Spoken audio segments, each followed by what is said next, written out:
Hello, and welcome back to Uncultured Twenties. My name is Julia. And my name is Leanne. And this podcast is a journey of us culturally educating ourselves in what is considered classic in pop culture. You know, media that people would say, you've never seen that? Films, music videos, albums, any consumable content. We review it and why we think it's made its way into the canon. Why we think it shouldn't be. We're always open to suggestions, so keep up with us at Uncultured Twenties on Instagram and TikTok. We're also on Letterboxd and Twitter at Uncultured Twenties. Yeah, Twitter, not X, okay? This season, we're covering all things TIFF, that's Toronto International Film Festival. Today, we're joined by director Jen Markowitz, director of documentary film Summer Qamp with a Q. Uncultured 20s.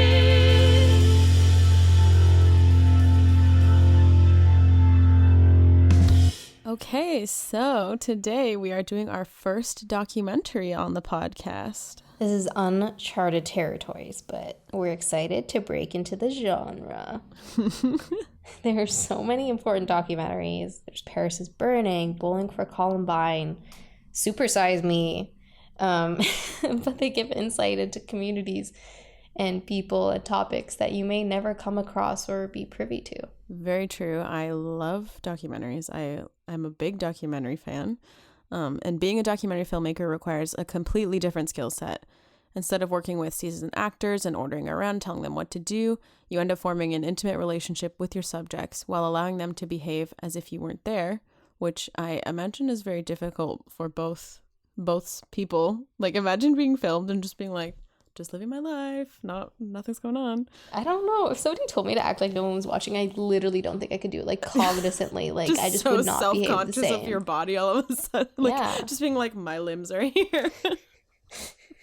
Summer Qamp follows Camp fYrefly, which is a place in rural Alberta where queer, non-binary, and trans teens get to be kids in a supportive space surrounded by counselors who can relate to their experience. The film introduces us to teens of all identities and experiences. You know, some aren't fully out to their families. Some struggle to find peers like them.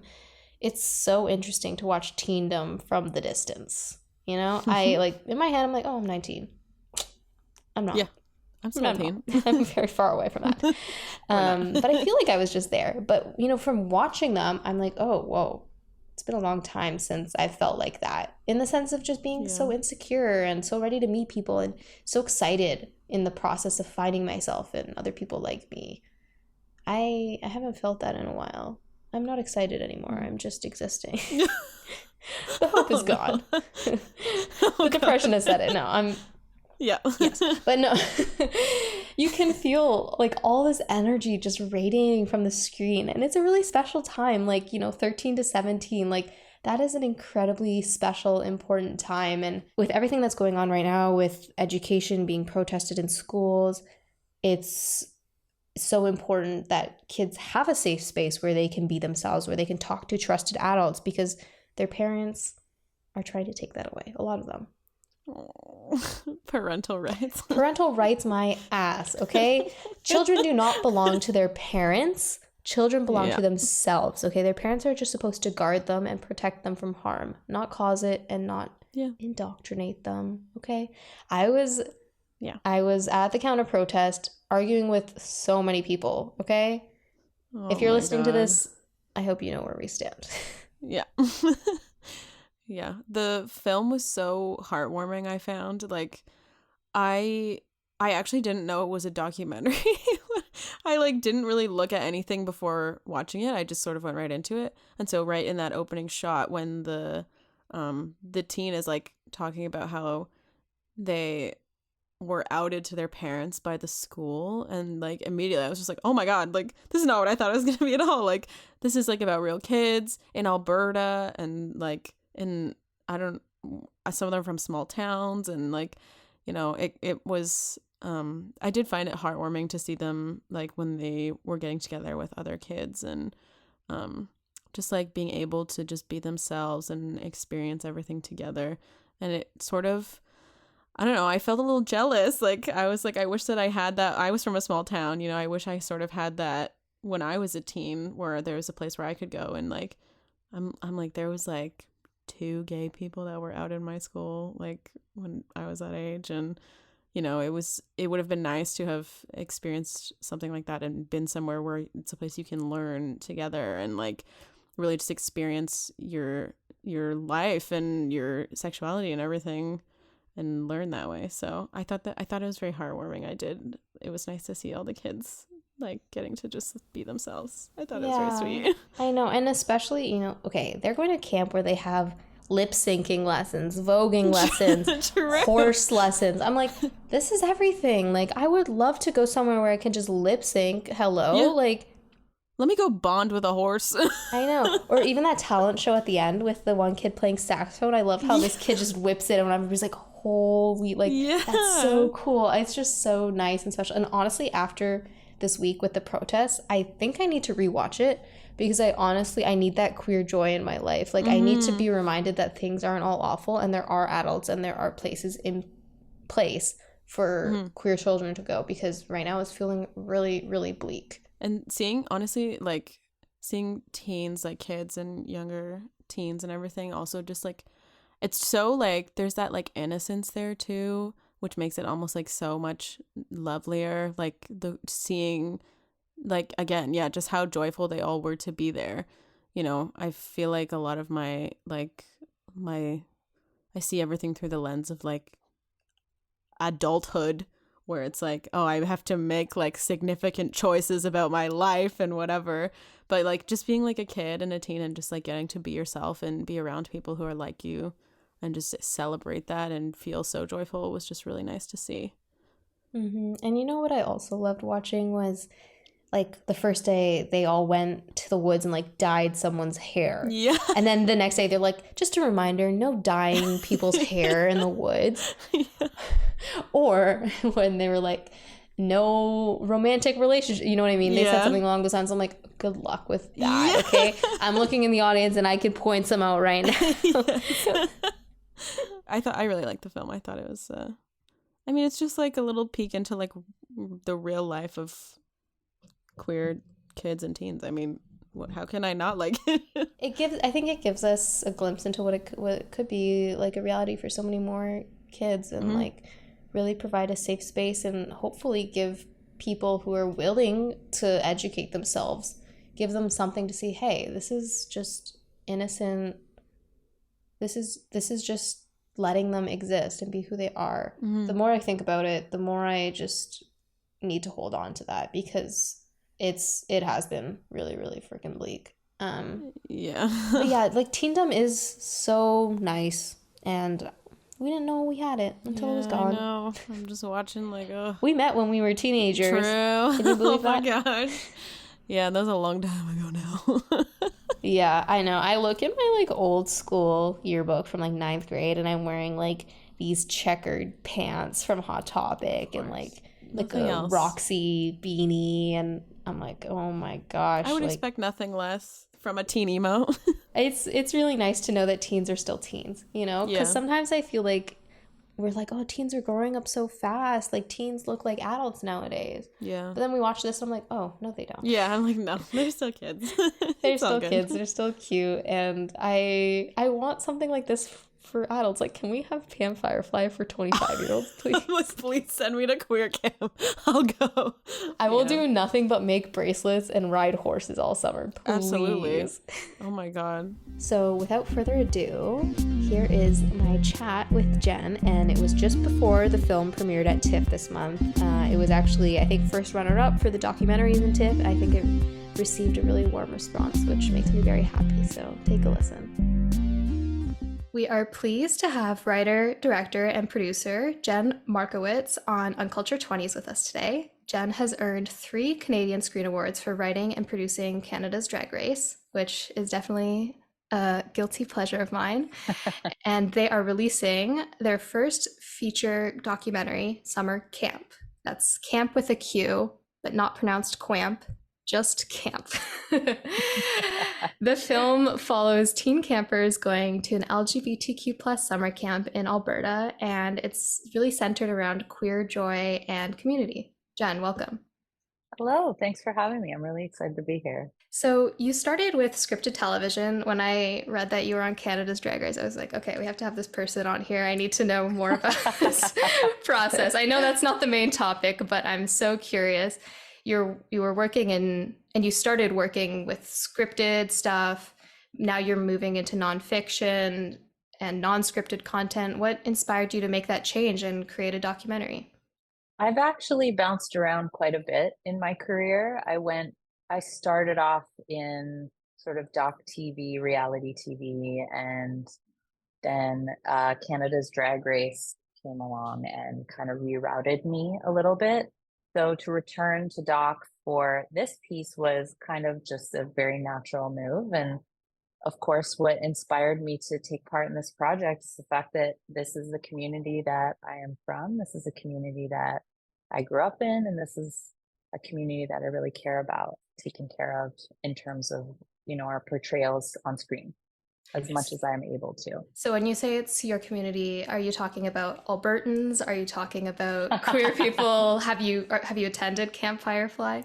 Filming was the first time I've attended Qamp fYrefly. The communities that I feel mirror my own communities in the film are the queer, non-binary, trans communities, particularly.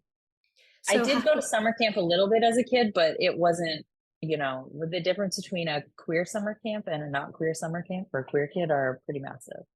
I can imagine. I actually really never went to summer camp, so watching this, I was like, okay, seems like a fun experience, but I really don't think it would have been the same experience. Yeah. And so, how did you discover Qamp fYrefly? I know you said you live in Toronto now. How did Yeah. you find this place in Alberta? Two of the EPs of the film, Loheimer and Mia Weir, are with Hello Friend Media. They're affiliated with, or they are friends with Tegan and Sarah, who are affiliated with this camp. And the group of them kind of got the ball rolling, and they were referred to the camp through Tegan and Sarah being trusted colleagues. Tegan and Sarah had participated in the camp several times. And from there, they kind of brought me on board. And obviously, I was 100% ready to go, wheels hit the ground running when I heard about the project. And that's kind of how they got the ball rolling. From there, Cineflix came on board, and Bright West Entertainment came on board, and we just kind of went full steam ahead. Yeah.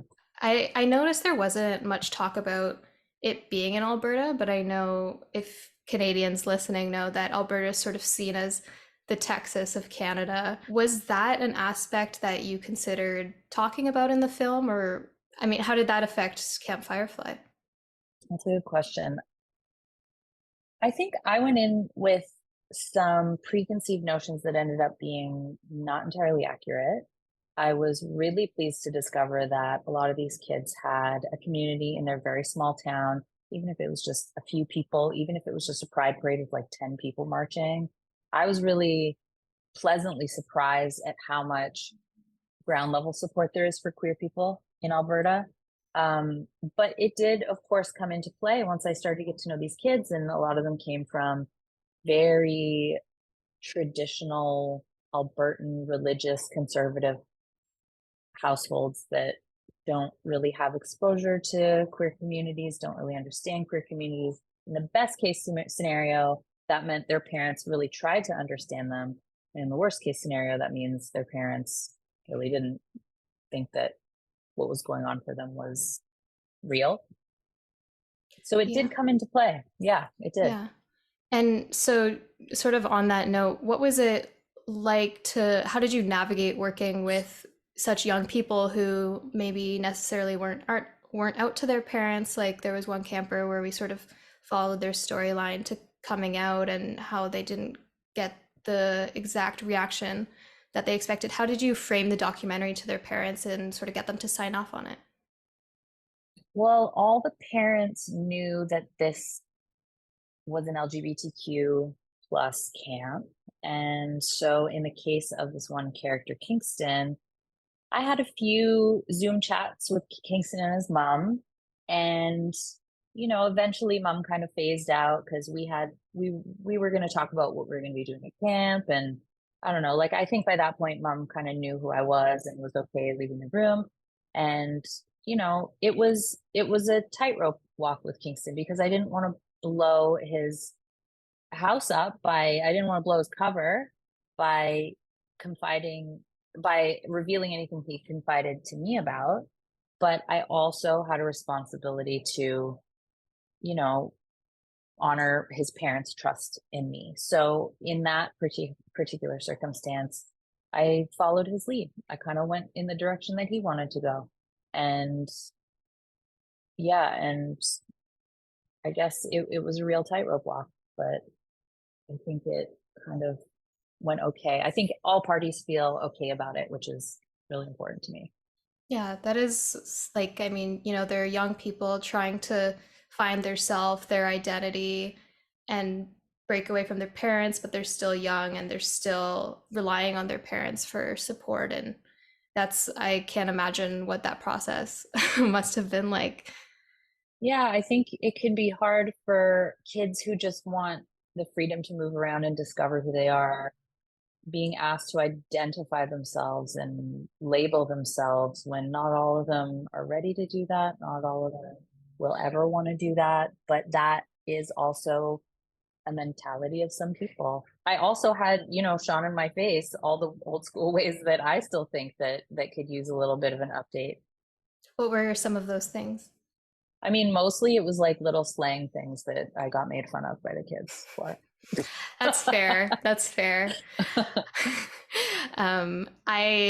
Watching the film, it just threw me back to my high school days. I was lucky enough to be in two different high schools where there really were a big queer community in both of them, and just feeling not embarrassment, but just feeling that teen energy to be around, where they're so giddy to be around one another, and they have all their little jokes and all their little things. And watching it, I feel like I'm at the age now where I can sort of bask in that awkwardness and bask in that teenage, that stage where I was like, I can't believe I was like that. But it's also, you have to shake that off, because I feel like that's part of the queer experience, is just to be like accepting of the cringe and accepting of, accepting of the hair dyeing and the, everything that Yeah. you did when you were younger. And it just makes me so happy to see kids younger and younger being able to find that community and feel free to be themselves. And when they were crying about leaving, I like felt like crying, because they just imagining them going back to feeling isolated.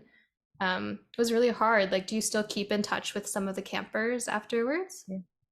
Quite a few. I actually I applied to be a staff member at Qamp this summer, and I just got back. I was a member of the staff for the season just a couple weeks ago. So yeah, and there were a number of returning campers, and I met a whole bunch of new ones too. Oh, that's so awesome. And I'm hoping with films like this, maybe there will be more camps around. Do you know if there's more in the country like this, or how many? Yeah, there are. There's a network of them across Canada. There's definitely several across the United States too. There are quite a few of them. What was it like for some of the young queer teens because I was reading about the film, how the crew also really got to form a close relationship with the campers. What was it like for the teens to see working queer adults in their space and sort of seeing those role models besides the elders, the rainbow elders in the film?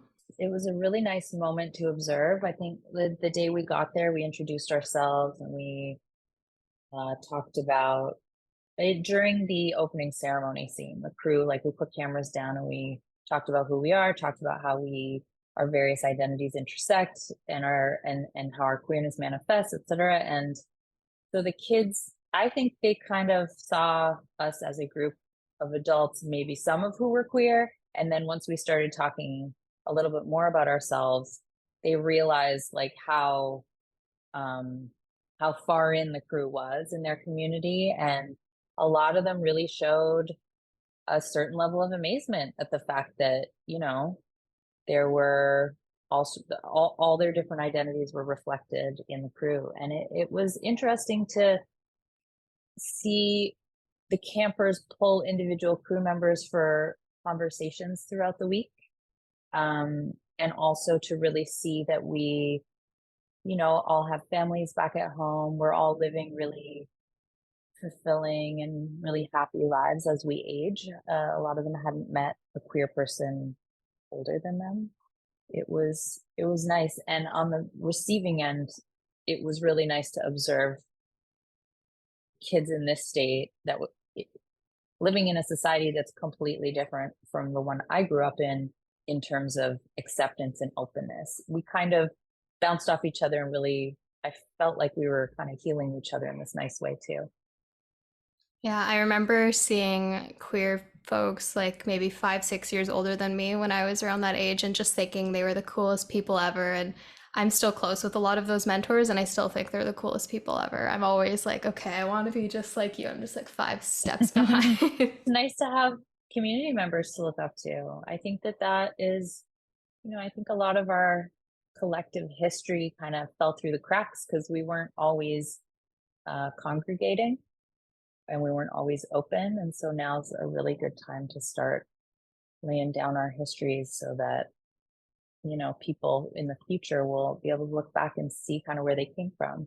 The main promo line of your film is centering queer joy in storytelling.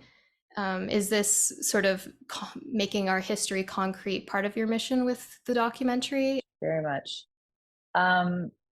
It was hard to grow up at a time where typically any queerness I observed on TV or film was not joyful. It was not very optimistic. And it gave me an impression that I was to grow up a certain way and to become a certain person.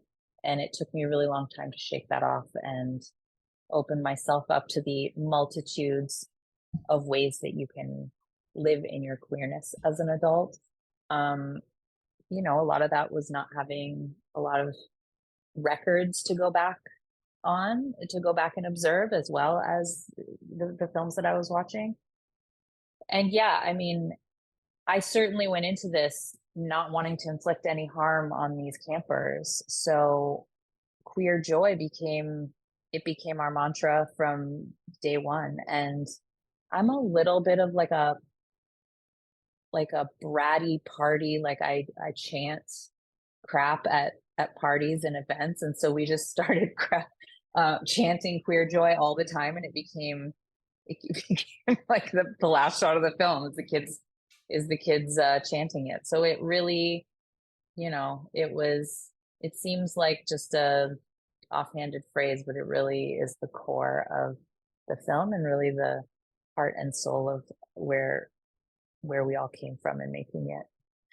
And you mentioned not having a lot of films, the bury your gays trope and not having a lot of films with queer joy. Are there queer films that you take inspiration from as a filmmaker? What are some of the queer films that you consider to be part of your own personal canon?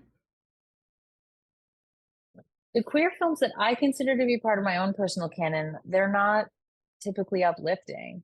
They're amazing films, like Bound and Gregor Raki's filmography, and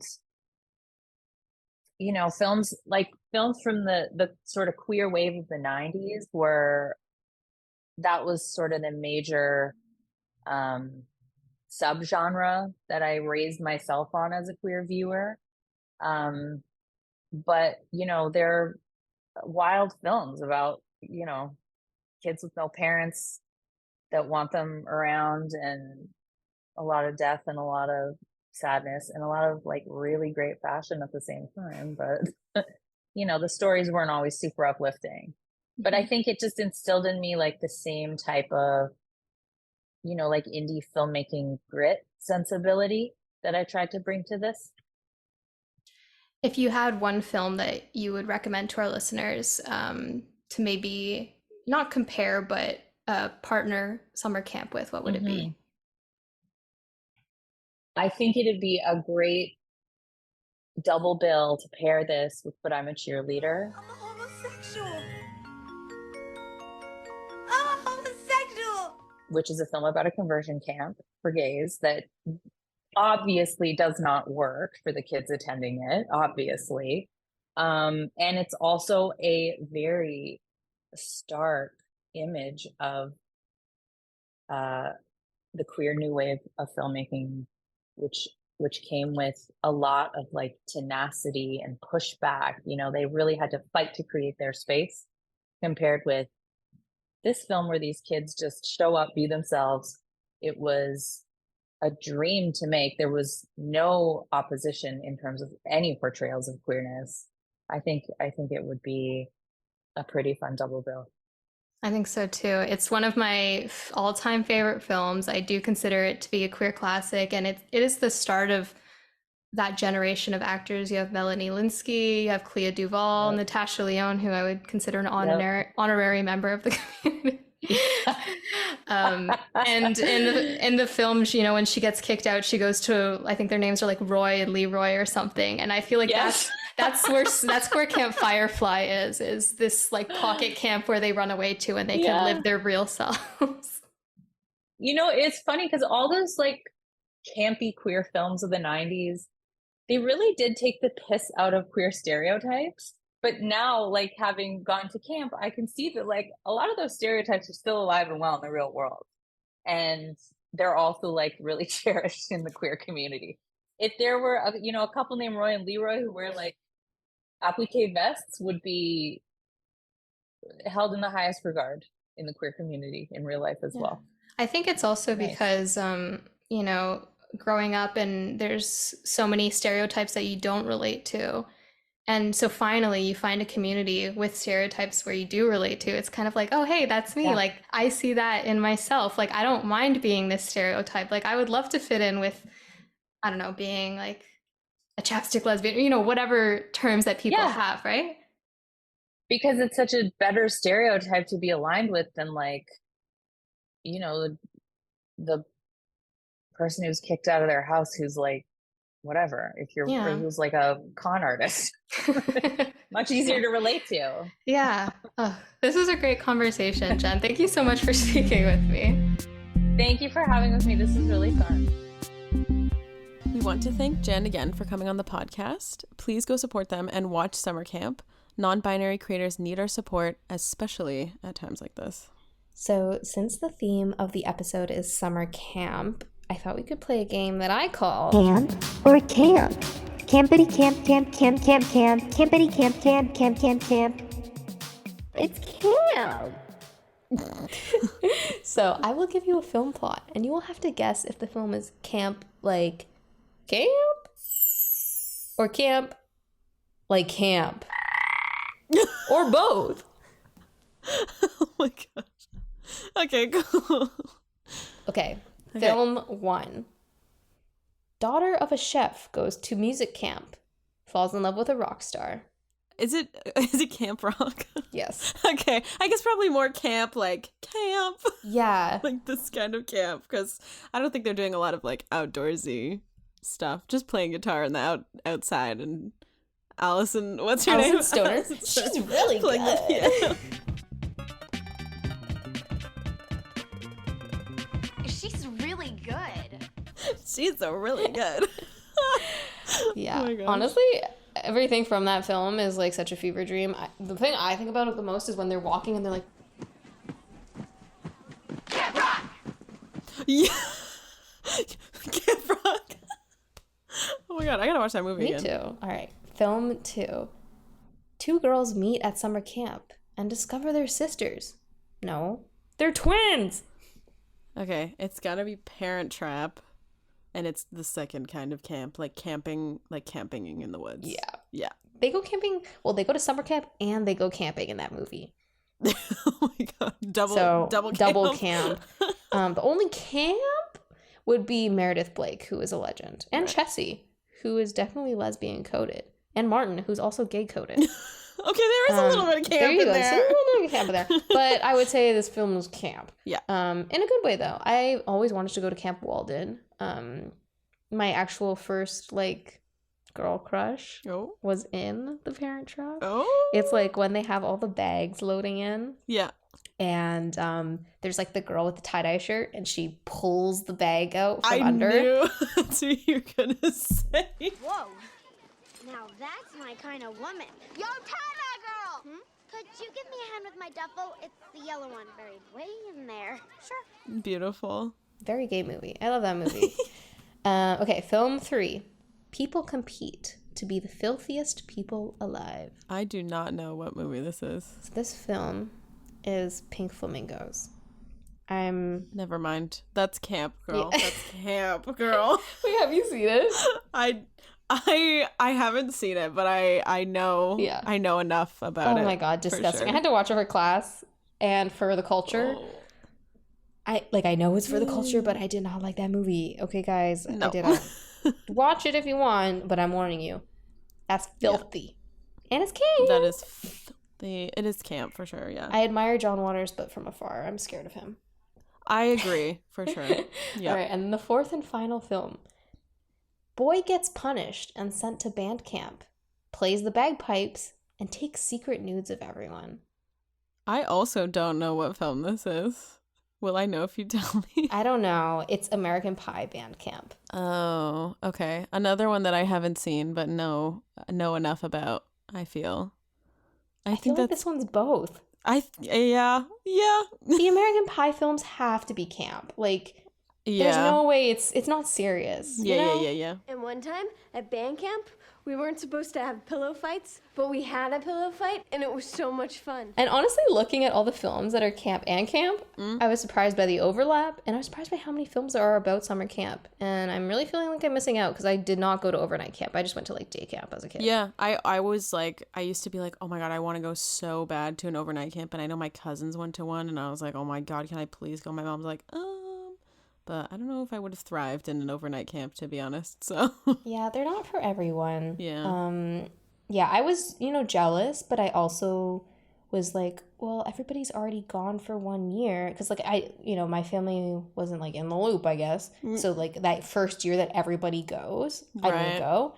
And so after that, I was like, well, everybody already, like, knows each other. Like, I don't want to be, like, the new kid. Yeah. So I just never went. But looking back on it, probably Okay. Yeah. The trials and tribulations of being like a youth, of being like, oh my god, all the kids went to camp last year together, and I don't want to be the only new I know, kid at like camp. when this was the biggest issue in my life. I can't even fathom thinking about like that. I thought that at one point. I mean, summer camp is a big culture here. We live in Ontario. Muskoka is right up the street. Yep. They filmed Camp Rock there. That is really great news. Yeah, That they is also filmed awesome. Cheaper by the Dozen too there, which is one of my all-time favorite films. Okay, very good. Shout out Muskoka. But Muskoka is a place for celebrity sightings if you want like some B-list Canadian celebrities. Yeah. Interesting. Okay. Muskoka is camp and camp. Camp and camp? I think it's just camp. We need to go gayify it and make it camp.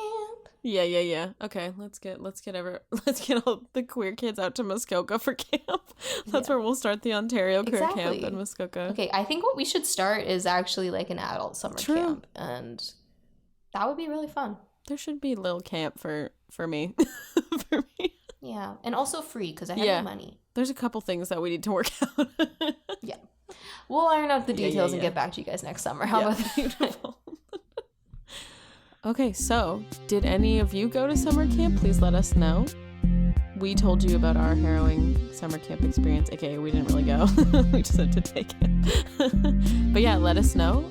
We'll ask you on our Spotify poll so you can tell us there. Yeah, and if you want to watch my full chat with Jen, go to our YouTube. It will be right there. Connect with us on Letterboxd at Uncultured Twenties, that's 20s, to see all the films we've covered, or go to our Spotify and see our personalized playlist at Uncultured Twenties, TWENTIES. We're also on Instagram, so follow us at Uncultured Twenties, TWENTIES. And if you went to TIFF, let us know what you thought of the festival, what films did you love, and what films did you hate. We're Uncultured Twenties, and we will be back soon. Uncultured 20s.